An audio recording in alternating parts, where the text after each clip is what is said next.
రాఘవ. మధ్యలో డిస్టర్బెన్స్ పర్లేదు. అయింది. ఆ! పర్లేదండి. నాకా? అదొక విచిత్రంగా జరిగింది. నాకెప్పుడు అంటే ఇలా కూడా జరుగుతాయని నాకు తెలీదు. ఫస్ట్ టైమ్ నాకు తెలిసింది. మనకి తెలిసే ఉంటది చాలా మందికి.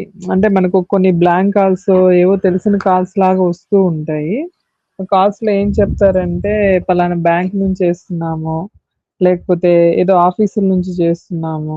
వెరిఫికేషన్ కోసమని ఇలా చెప్తారు కదా! మన దగ్గర ఇన్ఫర్మేషన్ రాబట్టడానికి. అలాంటివి తెలుసు గానీ నాకు ఇది మాత్రం నాకు చాలా అంటే నేను ఎప్పుడు వినలేదు. ఫస్ట్ టైమ్ జరిగింది కాబట్టి నాకు ఆశ్చర్యంగా అనిపిచ్చింది. ఒకరోజు అంటే చెప్పేయమంటావా రాఘవ కంటిన్యూ‌గా? నాకైతే దివ్య గారు చూస్తుంటే ఆవిడకి టెన్షన్ పెట్టాలనిపిస్తుందండి. ఉన్నారా దివ్య? మీరు చెప్పండి. ఆ టెన్షన్ ఎందుకు పెట్టడం పాపం అమ్మాయికి దివ్య కూడా. లేదు లేదు. టెన్షన్ పెట్టడమే ఇష్టం కదా దివ్య గారికి కానీ.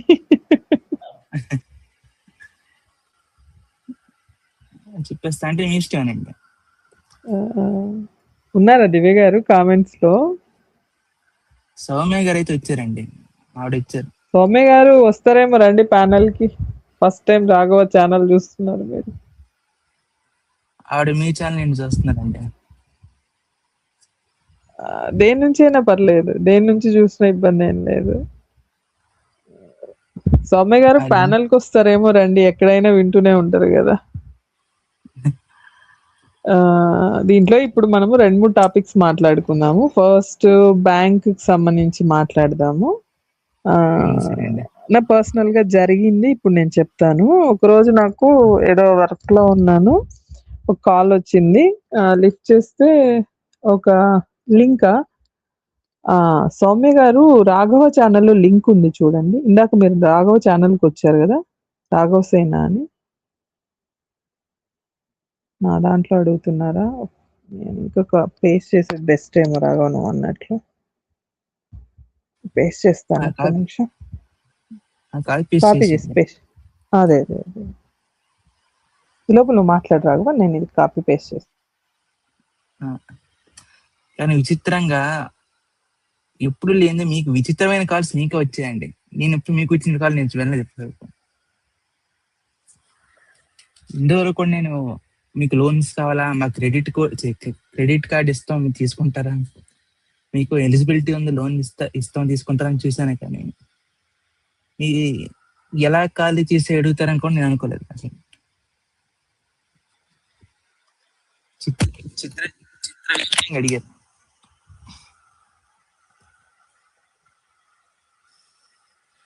కానీ వాళ్ళు ఎలాగైనా సౌమ్య గారిని అంత మాట మా దివ్య గారిని టెన్షన్ పెట్టాలి బాగా.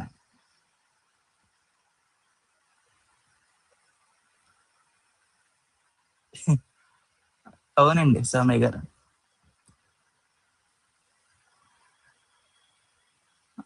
అసమాయిషి లక్కీ పర్సన్ కదండి వేణుమాధవి గారు. అయ్యో లెఫ్ట్ అయిపోయారు.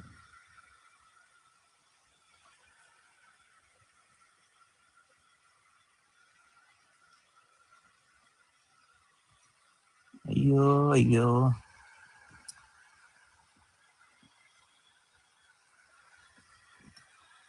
ఇట్లా వస్తే కానీ మీకు వివరంగా చెప్పలేను అనలేను. అది వచ్చారు. జై శ్రీరామ్. ఇది ఒకటి చేయకపోతే జై శ్రీరామ్ రాఘవ. ఒకటి చేయకపోతే ఒకటేదో అయింది అన్నట్లు. ఏంటి లక్కీ పర్సన్స్ కి అలాగే వస్తాయి. నా పొద్దు లక్కీ కాదండి. అది ఎంత స్ట్రెస్ అయిందంటే అది మాటల్లో చెప్పలేము. అన్నీ తెలిసిన వాళ్ళకి ఇంత స్ట్రెస్ అంటే ఇంకా తెలియని వాళ్ళ పరిస్థితి ఏంటో అనిపించింది నాకు. అయితే ఆ రోజు ఒక కాల్ వచ్చింది నాకు. కాల్ చాలా రెస్పెక్టెడ్‌గా మామూలు మనం హలో ఎవరండి అన్నోన్ నెంబర్ కదా! ఎవరండి అని అడిగాను. అంటే నేను సో అండ్ సో ఆ బ్యాంక్ నేమ్ ఎందుకులేండి. మనకు బాగా తెలిసిన బ్యాంక్ నేమే అది. మనకు కొంచెం మంచి రెప్యుటేషన్ ఉన్న బ్యాంకే. బ్యాంక్ పేరు చెప్పారు. చెప్పి ఆ బ్యాంక్ నుంచి కాల్ చేస్తున్నామండి. పలానా వ్యక్తి కావాలి. పలానా వ్యక్తి ఉన్నారా అని అడిగారు. ఆ వ్యక్తి ఎవరంటే మా వారి పేరు అడిగారనమాట. అడిగితే లేరండి బయటికెళ్లారు అంటే వారితో కొంచెం మాట్లాడాలి. వాళ్ళొస్తే ఒకసారి మాట్లాడిస్తారా అని అన్నారు. సరే అని చెప్పని పెట్టేసాను, అయిపోయింది. తర్వాత ఒక ఏ నెంబర్‌కి ఫోన్ చేయాలని కూడా అడిగాను. ఇదే నెంబర్‌కి కాల్ చేయమని చెప్పండి అని చెప్పారు. సరే అన్నాను. అయిపోయింది. 1 అవర్ తర్వాత మా వారు రావడం జరిగింది. వచ్చాక నేను ఎవరో వచ్చినట్టున్నారు. మన నేనేనండి. సౌమ్య గారండి. ఓహ్! సౌమ్య గారేనా? జై శ్రీరామ్ సౌమ్య గారు. నా లక్కీ ఏదో మీకు నేనెంత జై లక్కీనో ఇప్పుడు శ్రీరామ్ మీకు అండి చెప్తే సౌమ్య గారు. అర్థమవుతుంది ఈ స్టోరీ అంతా. నేను రాకుండా చెప్పేస్తున్నారా? లేదు లేదు. ఇప్పుడే మొదలుపెట్టాను. ఈ లక్కీ ఎవరికీ వద్దు. ఇప్పుడు నేను మీరన్నారు కదా లక్కీ అని. ఈ లక్కీ ఎవరికీ వద్దండి. ఇంత లక్కు దరిద్రమైన లక్ ఇది. చెప్పండి. మా వారు విన్నారా? మళ్ళీ స్టార్టింగ్ నుంచి చెప్పమంటారా? చెప్పండి. ఓకే. ఒకరోజు నాకు ఒక అన్నోన్ నెంబర్ నుంచి కాల్ వచ్చింది. లిఫ్ట్ చేశాను. సో అండ్ సో బ్యాంక్ నుంచి ఫోన్ చేశాము అని చెప్పారు. బ్యాంక్ నేమ్‌లు అవన్నీ ఎందుకులెండి ఇక్కడ, అందుకు చెప్పట్లేదు. అంటే ఆ బ్యాంక్‌లో నాకు అకౌంట్ లేదు ఫస్ట్ ఆఫ్ ఆల్. మా ఇంట్లో ఎవరికీ కూడా అకౌంట్ లేదు. ఇది క్లియర్ అన్నమాట. ఒక పేరు అడిగారన్నమాట. ఆ వ్యక్తి ఉన్నారా అని. ఆయన ఎవరో కాదు, మా వారి పేరు అడిగారు. అంటే లేరండి, బయటెళ్లారు అని చెప్పాను. వస్తే ఒకసారి ఫోన్ చేపిచ్చండి, మాట్లాడాలి అన్నారు. అంటే ఎందుకు అని అడిగాను. ఇట్లా బ్యాంక్‌లో ఒకదానికి షూరిటీ సైన్ చేశారు, దానికోసము అని చెప్పారన్నమాట. దేనికి షూరిటీ సైను అని అడిగాను. ఒక లోన్ దానికి అంటే నాకు అర్థం కాలే ఫస్ట్. నేనప్పుడు యాక్చువల్‌గా లైవ్‌లో ఉన్నాను నేను. మన లైవ్స్‌లోనే ఉన్నాను. హడావిడిలో ఎందుకు అని సరే అని చెప్పి నేను వారొచ్చాక ఫోన్ చేపిస్తాను అంటే, ఈ నెంబర్‌కే చేయండి అని చెప్పారు. సరే అన్నాను. నేను పెట్టేసాను. నా లైవ్ అయిపోయాక మా వారొచ్చారు ఆ రోజు. వచ్చిన తర్వాత ఇట్లా నువ్వు పలానా బ్యాంక్ నుంచి కాల్ వచ్చింది. నువ్వు అక్కడ నీకు అకౌంటే లేదు కదా! లోన్ ఏదో తీశారని. నేనేం తీసా, నాకు అకౌంటే లేదు అన్నారు. ఇదో ఈ నెంబర్ ఇచ్చారు. ఈ నెంబర్‌తో ఒకసారి మాట్లాడు. ఏదో ఒక పేరు ఎవరికో నువ్వు షూరిటీ ఇచ్చావని చెప్తున్నారు అని చెప్పానన్నమాట. సరే అని ఈయన వెళ్ళి ఫోన్ మాట్లాడి వచ్చి నాకు చెప్పారు. ఏమని చెప్పారు? మనకసలు సంబంధమే లేదు. ఒకతని పేరు చెప్పారు. అతను ఎవరో కాదు. మా ఊర్లో ఒక ప్రెసిడెంట్ ఉన్నారు. ఆ ప్రెసిడెంట్ తమ్ముడు పేరంట. యాక్చువల్‌గా నాకు తెలీదు ఆ పేరు. మా వారికి జనరల్‌గా బయటెళ్తూ ఉంటారు కాబట్టి పేరు తెలుసు. అతను లోన్ తీసుకున్నాడంట. ఆ లోన్ తీసుకున్నందుకు ఈయన షూరిటీ పెట్టారు మా వారు. అతను లోన్ సరిగ్గా కట్టట్లేదు కాబట్టి ఈయనకు ఫోన్ చేశాము అని వాళ్ళు మాట్లాడితే, నేనెప్పుడొచ్చి పెట్టాను, అసలు నాకు సంబంధమే లేదు. ఆ వ్యక్తి పేరైతే విన్నాను, నాకు పెద్ద తెలీదు వాళ్ళ గురించి కూడా అని ఈయన చెప్పేస్తే ఓకే అని ఫోన్ పెట్టేసారంట. క్లోజ్.